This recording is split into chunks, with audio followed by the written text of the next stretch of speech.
Ted, welcome to Reap Sow. This is your second time here. We're very glad to have you again. How are you? I'm doing great. I'm excited to be back. Great. So why don't we talk about Tequila Wars then? That sounds good.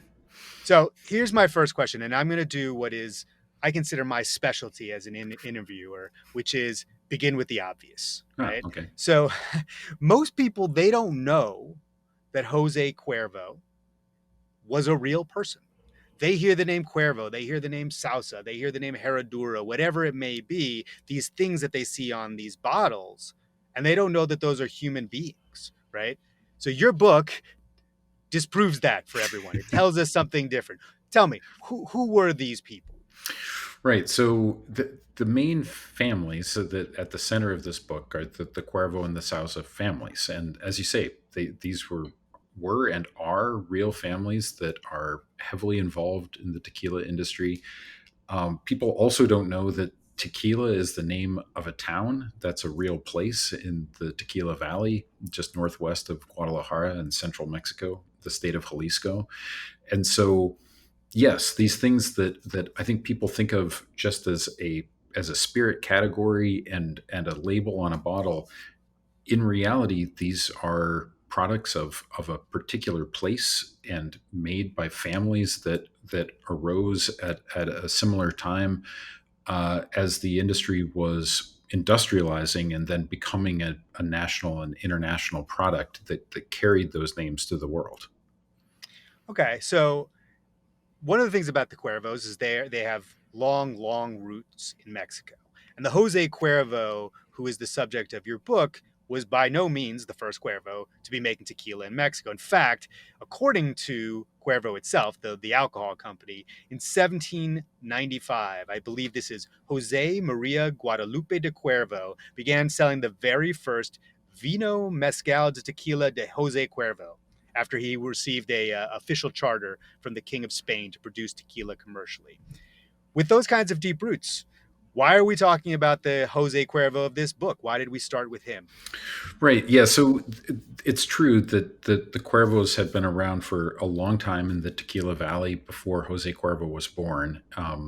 As I say in the book, they had really ruled the Tequila Valley for a century before he was born. And they were the ones who acquired a good deal of land where they were growing agave, which is the raw material to make tequila. And then at that time, they had small distilleries that were on various estates scattered around the Tequila Valley. What really happened in Jose Cuervo's lifetime was that the main distillery called La Rojena, that is right in the middle of the town of Tequila to this day, became the largest and most productive distillery in the country. And his father and his uncle were two of the main suppliers of agave to that distillery. And they then made a bid when he was young to try to compete with their uncle who owned that distillery.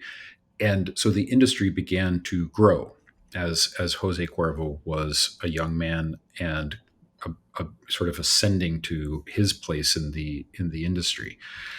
And it was at that time that we start to see wider distribution of tequila as a product. And so it really, what I'm really interested in is that moment where it goes from being something that is regionally available, to places that you can get to with barrels loaded onto the back of a team of donkeys, to being something that is really a national product that is carried by rail and by truck and eventually carried to Europe by ship, carried to the United States across the border, and becomes this kind of cultural calling card for all of Mexico, but also a source of real economic power for the people who were making tequila. And so I'm interested much more in the era of power building and becoming political players in the national drama of Mexico, as opposed to the kind of early artisanal era, where primarily what's happening is just growth through land acquisition. So, one of the things that's interesting about the book is that even as you write the history, you talk about the fact that Jose Cuervo himself is not that well known. right?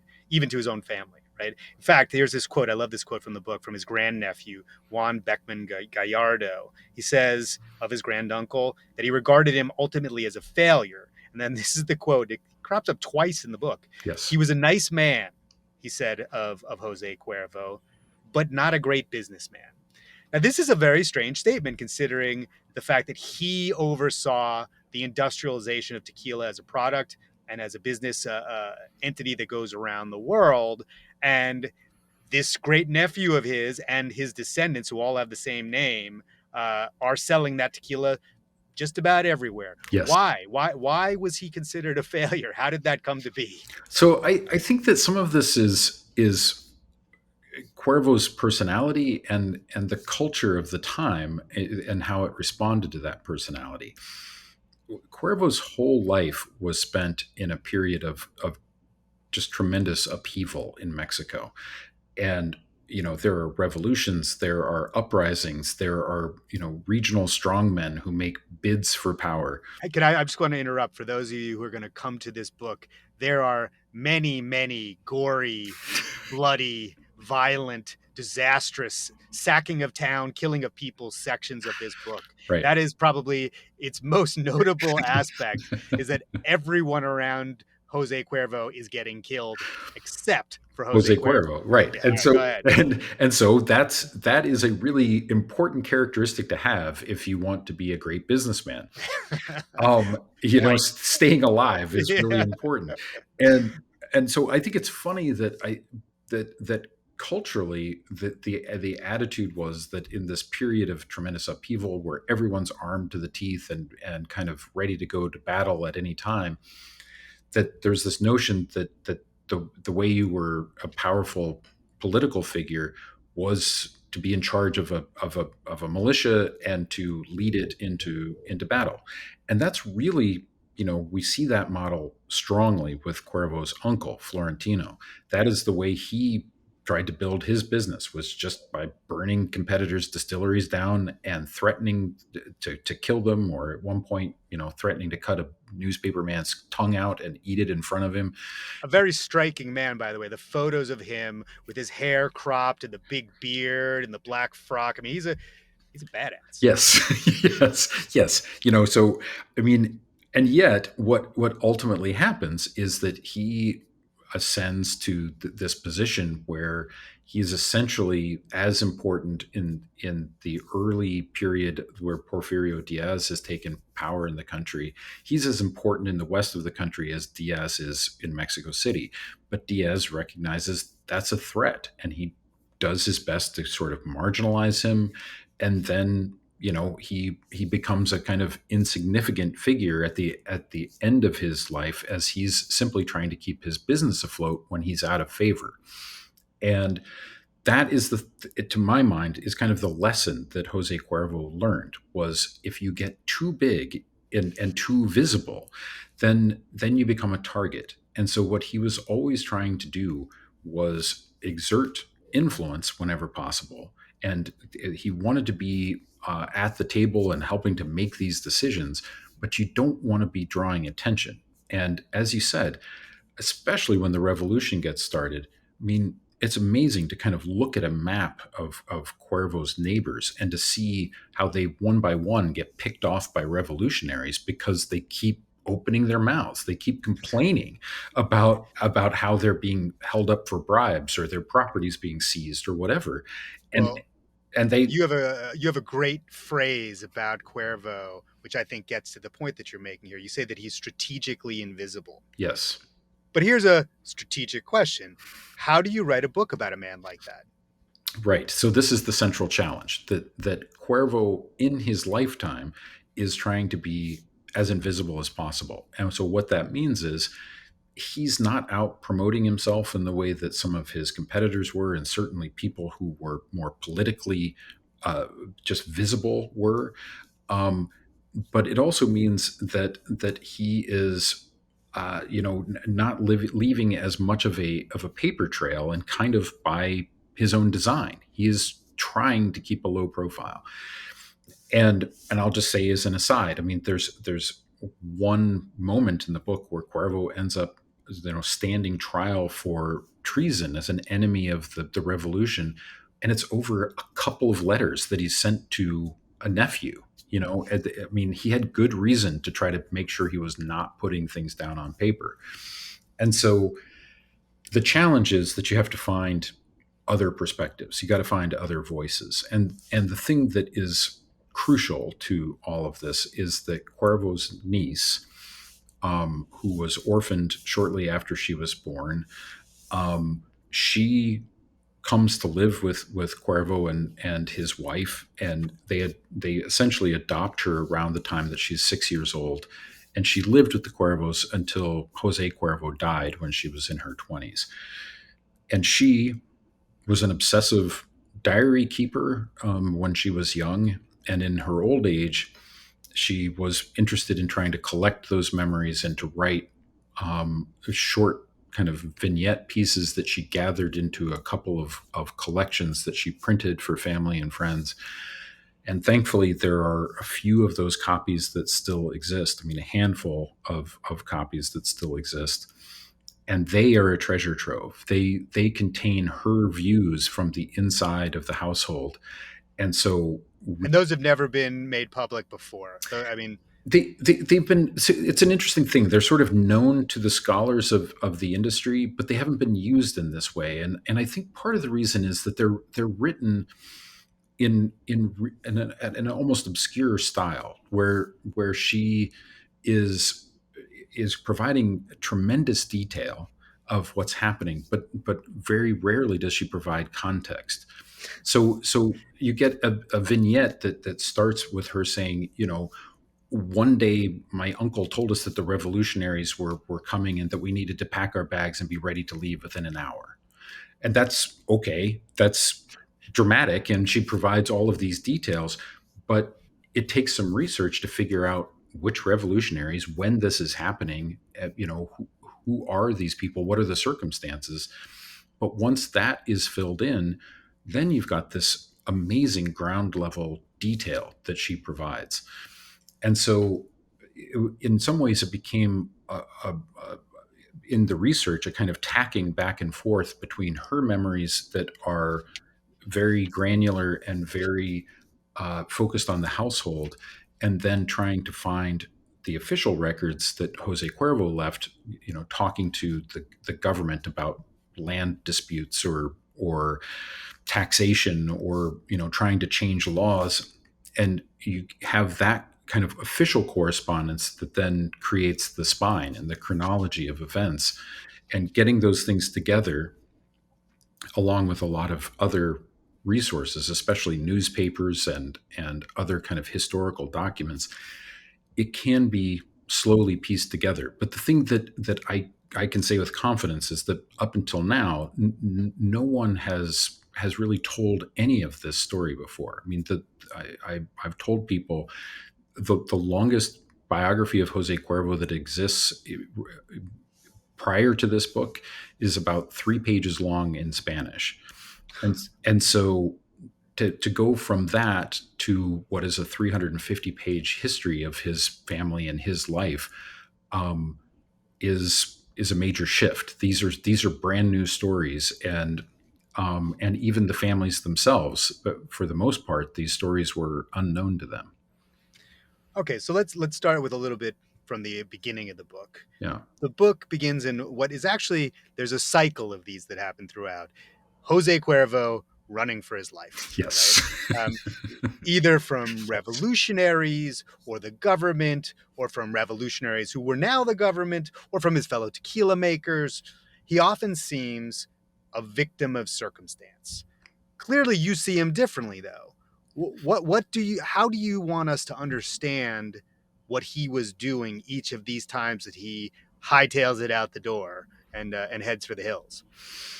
Yeah. So it's funny. I think somewhere in the back of my mind was always lurking this kind of fascinating thing that Walt Whitman wrote about George Washington, which was that what we remember of Washington is his kind of military prowess, his ability to win battles. But Whitman said that what Washington's real genius was his patience and his willingness to retreat. And I saw that same thing, that same quality in Jose Cuervo, that he was always trying to sort of push his industry forward, his own business forward, his family forward. But when political circumstances shifted to become military circumstances where there was a risk of real violence, he had the sort of egoless ability to say, it is time to retreat. It is time to withdraw and wait for circumstances to calm before we can resume. And and so that seemed crucial to me. And there's a place in the book where I talk a bit about Pancho Villa and about Villa's ultimate downfall being that he didn't have that ability. He was an amazing military leader, but he refused to retreat. And and I see in some ways Villa and Cuervo as being the kind of two sides of the same coin. That Villa, you know, ascended and became one of the sort of central figures in Mexican history, but he never really achieved his goals because he just didn't have the patience and the willingness to retreat when he needed to. Or the strategic insight to do it either. I Right. mean, that's we retreat to a position of greater strength. Exactly. Yeah. So one of the things that you write about that goes throughout the book is Cuervo's almost continual efforts to forge links with his fellow tequila makers, sometimes successfully, sometimes very unsuccessfully, and never in any particularly enduring fashion. You use in the introduction a pretty loaded word to describe what he's trying to do, and that's cartel.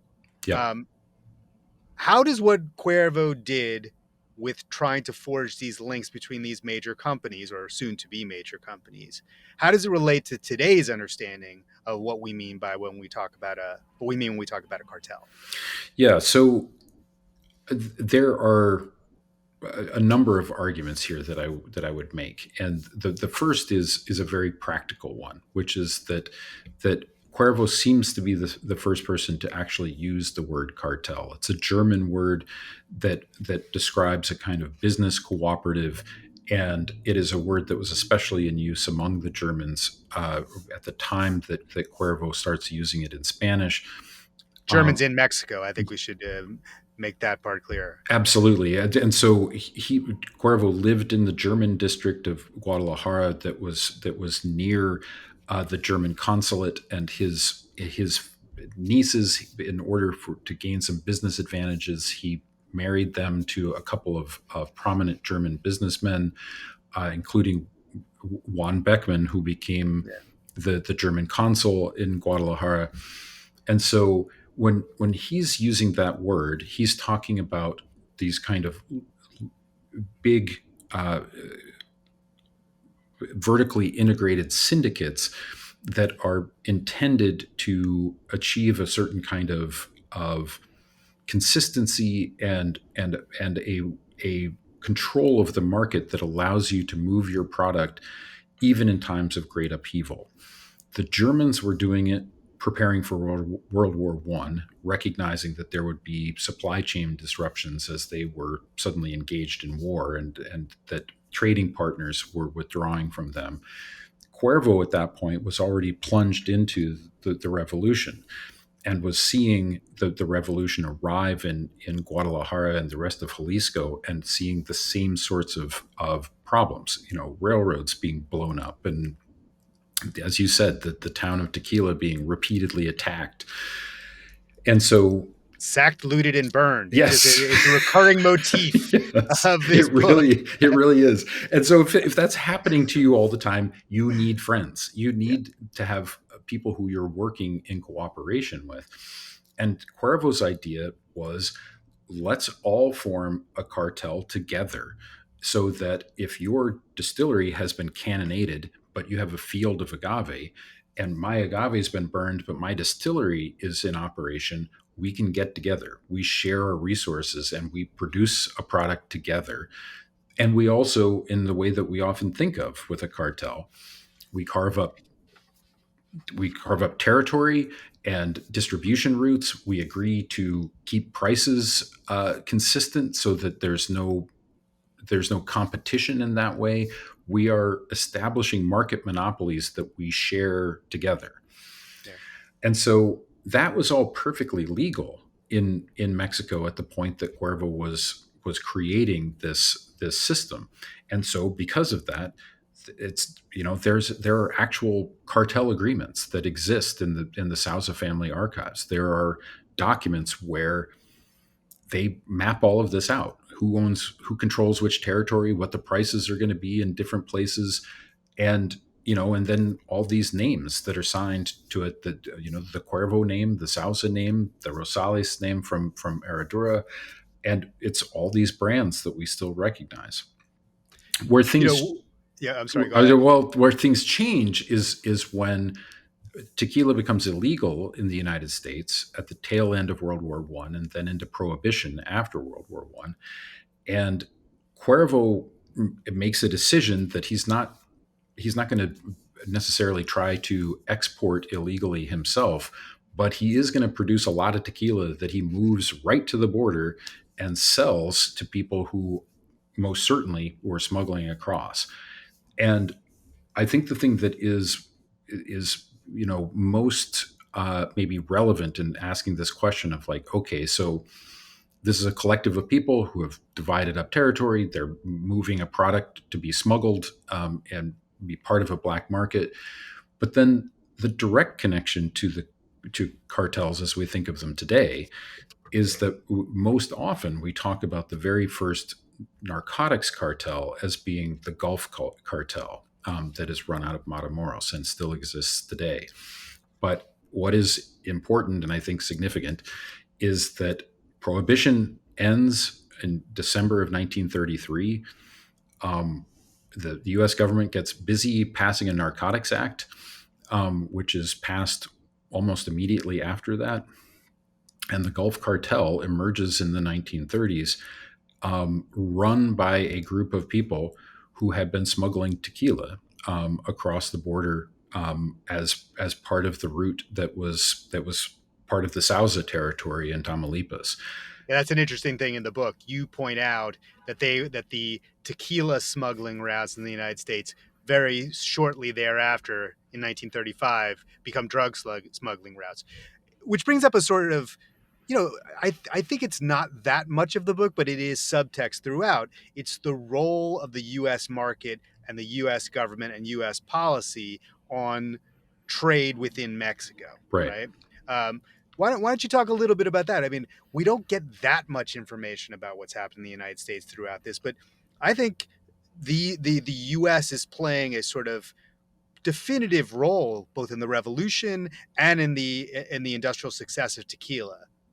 Yeah, well, and one of the things that is funny, and I guess I hadn't even realized it myself until I started on this. I mean, we think of NAFTA as being this sort of game changing situation where we strike this North American trade agreement. As it turns out, the U.S. had been doing that since deep into the 19th century, and so it is a fascinating thing that periodically, as you say, things will sort of stabilize or seem to have achieved a certain amount of stability, and then all of a sudden the U.S. will show up and be like, "Hey, what if we had a trade agreement?" and, That'd be fantastic. and, and the funny thing is that the tequila industry is always in favor of the trade agreements because typically what the U.S. was trying to do was lower and remove tariffs.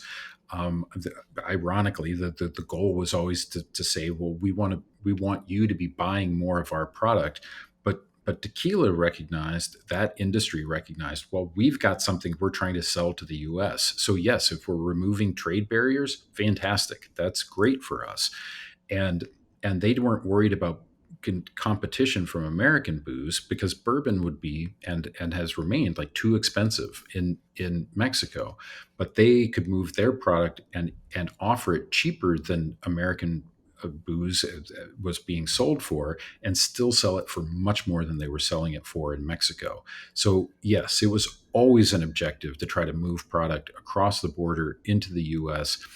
And then because of that, it's not just the American economy that is always this kind of pressure and point of influence, but it's the American palate. I mean, that there's always this recognition that Americans love tequila. If you can get them tequila, they really like it. And so there's this conversation of like, if we can just get it across the border, if we can just make inroads, it takes care of itself from there.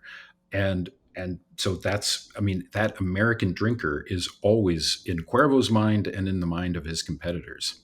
So, okay, let's talk about that American drinker. Or let's talk about one particular American drinker, and that's you, right? Yes. So, would you say you were just describing yourself? Is that why this book came to be, or did you come to it because of Jose Cuervo himself, or because you had this affection or this connection to tequila and how it's produced?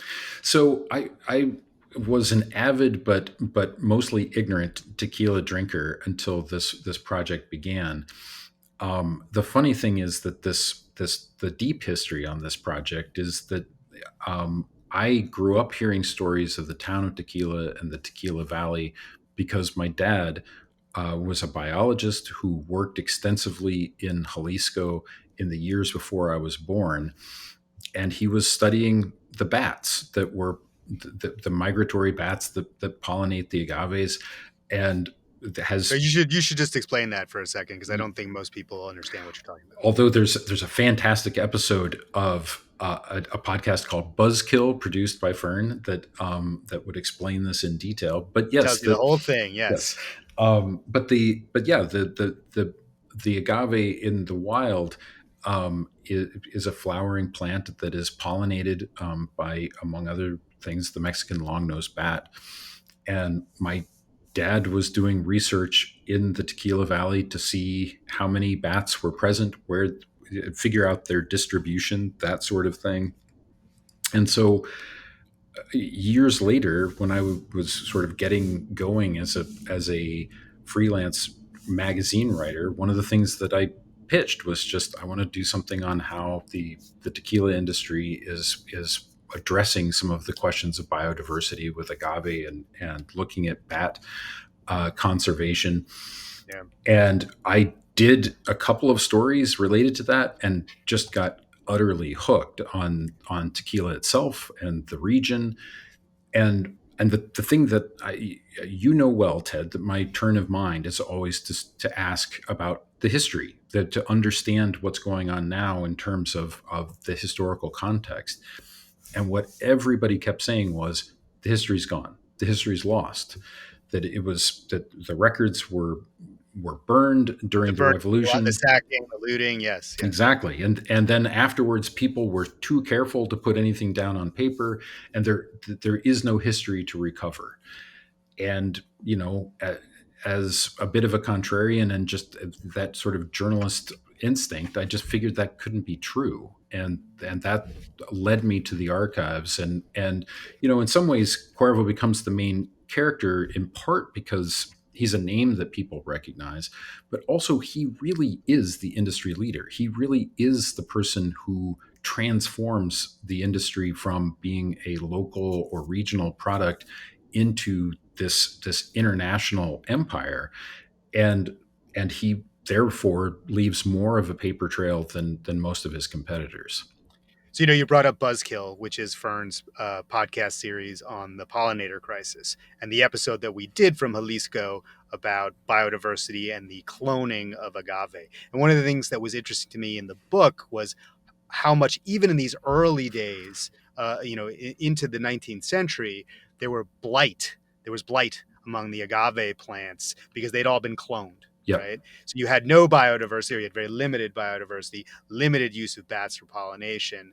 And it was interesting and this is just trivia here because it's not really a part of the book, but how the efforts that we were chronicling down in Jalisco to use bats were even in the early 1900s or the late 1800s were not part of the conversation.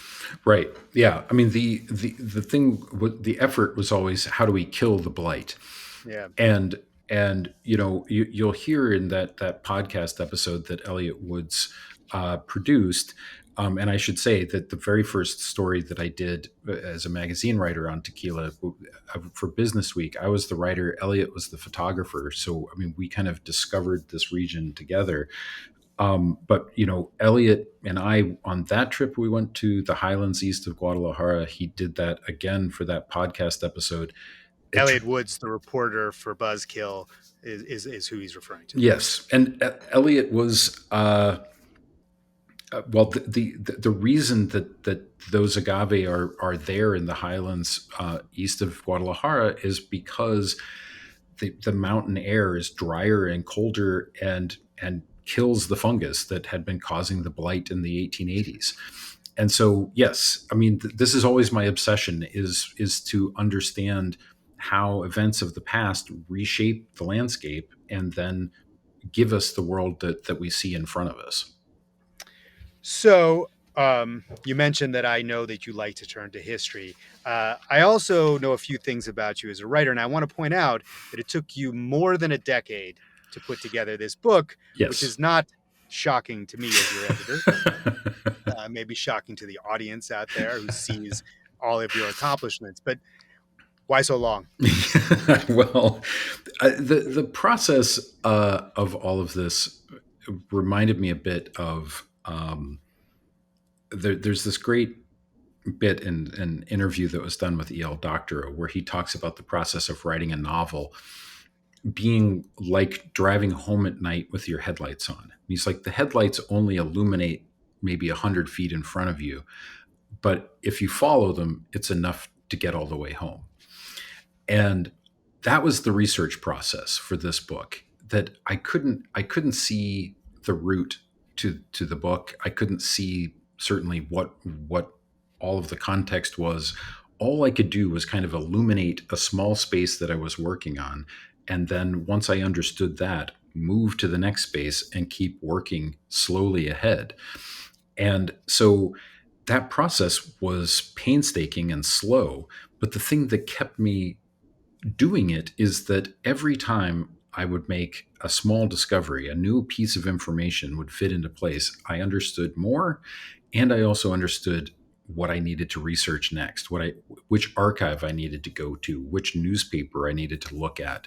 And every now and then there would be periods of kind of stalling out, and then something would present itself. There would be something new that would appear in the academic literature, or there would be a new person who would come to me and say, "Hey, I hear you're working on this stuff, and I have something that I'm interested in sharing." And so even as slow as it was, it never really completely stalled out. And so it was enough to keep me just rolling forward and slowly piecing all of this together. But I mean, the thing that is funny to me now is that I'm starting to have this experience of talking to people about the book, people who have not spent the last 12 years working on this. And people are like, wow, it's so fast paced and there's so much action and adventure. Yeah. And I'm like, Well, it they're reads like, like a novel. That's right, one of its greatest achievements. We have what is essentially the history of a businessman, but and trade policy and the building of a cartel. But it does read as a narrative. We enter into the lives and the emotions of these different people. So when they are being told by Jose Cuervo to pack up and run, we want them to move fast because right. the danger feels real. So that is, I think that's a pretty incredible accomplishment. Well, I appreciate that. I'm glad that it reads that way. It's funny because, I have long since reached that point where all I can see is all the ways in which the Frankenstein's monster has been stitched together. And so it's wonderful to hear from other people reading it that they're like, that it seems seamless to them and that it does. I mean, my goal from the beginning was I want this to be a story. There's been a lot of books that talk about the process, that talk about the numbers, that talk about the regions and just kind of the facts of tequila as a product. I wanted the story of the families, and And as I discovered this incredible drama between the Cuervo and Sousa families, these two names that we know above all others in the industry, I just wanted it to be the story of that conflict. Well, I actually think you captured, I mean, you certainly do capture that story of the families, but I think you capture something even bigger than that. And you talk about it in the subtitle. So the title of the book, which we should all already know, is Tequila Wars, Jose Cuervo and the Bloody Struggle for the Spirit of Mexico. Right. The Spirit of Mexico, it's a great phrase. It tells us about tequila, but it has a nice double meaning, right? So tell me what you think is the role of tequila itself in Mexican history and culture, and also Cuervo's place in that, because that's the thing that I truly think you capture is the spirit of Mexico in the book. Well, that's great. That is the big objective, is to try to show how central Jose Cuervo was to all of Mexican history, how central tequila has been to Mexican history. The thing that I guess I would say that I had no idea of going into this, that so much of the history of Mexico is one of the resources being exploited by foreign powers for a small return to the Mexican people. And generally speaking, I mean, Porfirio Diaz kind of set this mold. It's like, you come in here and you open a mine, great. Give me 20% or 30% of your profits, and I'll keep it for myself, and Yeah. you can have the rest. Yeah. Well, along with And the sacking, the looting, the burning, there's the bribing. yes, There's a lot of exactly. And so there's never any wealth trickling down to the Mexican people. One of the few ways then that you could actually control enough of a supply chain to build a business of your own and ascend to some position of political power was through alcohol, because it was essentially an agricultural industry, regardless of what you're making, whether it's cane liquor or agave spirits like mezcal and tequila. You own the property, then you distill on that same property, and then you try to build your distribution channels. And because of that, we not only see the power that is wielded by the tequila families like Cuervo and Sauza, but the thing that I just didn't know was that Francisco Madero, who successfully leads the revolution, the money comes from his family's booze business. I mean, they are the biggest makers of wine and cane liquor in the country. And then eventually his Secretary of War becomes a challenger and becomes a president of Mexico after him, Venustiano Carranza. And Carranza was also a liquor maker and a winemaker. And so, really, the history of that transformation of Mexico from an agricultural society to one that is more industrialized, it makes sense that the transition is an industry that contains both of those things in one.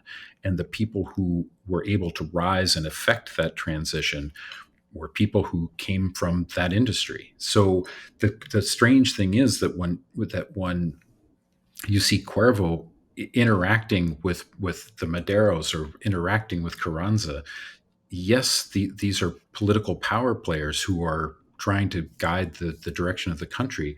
They are also business competitors. Yeah, They have products that are in the marketplace competing against each other, and I just think that's fascinating. I do too. And I think we should leave it at that. I just want to say I love the book. I think it's a very powerful and moving portrait of a overlooked figure in history, right? And I hope that people will come to it and understand what Jose Cuervo represents and what tequila represents, which is this industry. And I also think it really is the country of Mexico, which I think this is not exactly a love letter to it, but a an ode to it in a sort of certain way. So good luck with the book. Congratulations on the achievement, and thanks for your time. Thank you so much, Ted. I appreciate all of it.